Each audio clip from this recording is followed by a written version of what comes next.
As I announced earlier, based on preliminary conversations between the United States and Iran over the past 2 days, মার্কিন president Donald Trump ইরানের বিদ্যুৎ কেন্দ্রে হামলা 5 দিন পিছিয়ে দেওয়ার ঘোষণা দিলে সোমবার বিশ্ববাজারে তেলের দাম 13% বেশি কমে যায়।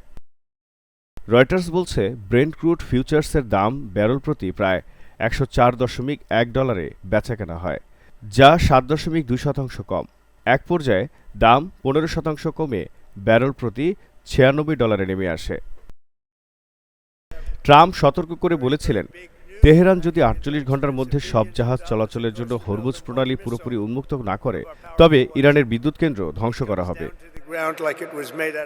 তার এই মন্তব্যের পর ইরানের রেভলিউশনারি গার্ডস পাল্টা হুমকি দেয়। তারা জানায়, ট্রাম্প যদি ইরানের বিদ্যুৎ অবকাঠামো সম্পূর্ণ ধ্বংস করার হুমকি বাস্তবায়ন করেন, তবে তার ইসরায়েলের বিদ্যুৎ কেন্দ্র এবং উপসাগরীয় অঞ্চলে যুক্তরাষ্ট্রের ঘাঁটিগুলোতে বিদ্যুৎ সরবরাহকারী স্থাপনাগুলোতে হামলা চালাবে।